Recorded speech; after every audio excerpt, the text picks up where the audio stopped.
कहानी कबीर की है। कबीर की माँ की मृत्यु बचपन में ही हो जाती है, जब वह 9 माह का होता है।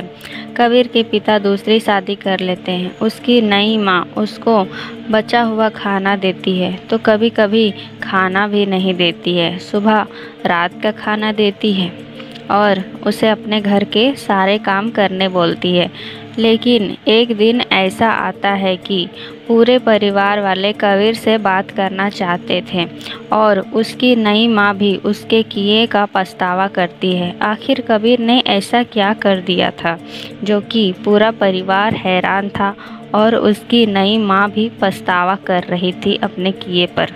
कबीर को अपने साथ नहीं रखना चाहती थी, क्योंकि उसका भी बेटा था। उसका नाम सुनील था। वह सुनील को अपना पूरा प्रॉपर्टी देना चाहती थी। इसीलिए वह चाल बिछाती है कि वह कबीर को चोरी का इल्ज़ाम करके उसे घर से निकाल देगी। वह ऐसा ही करती है। वह कबीर को अपने घर से चोरी के इल्ज़ाम से निकाल देती है।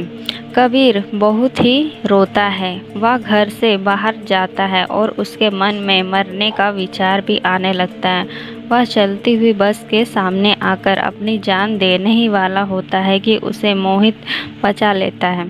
मोहित उसे कहता है, तुम ऐसा क्यों कर रहे हो? आखिर तुम मरना क्या चाहते हो? तुम्हारे साथ ऐसा क्या ही हुआ है? कबीर मोहित को अपनी सारी बात बता देता है और मोहित अपने मालिक को सारी बात बता देता है। मोहित का मालिक कबीर को काम के लिए रख लेता है। तब से कबीर बस में टिकट काटने के लिए कंडक्टर के रूप में उसे काम मिल जाता है। वह धीरे धीरे बस चलाना भी सीख जाता है।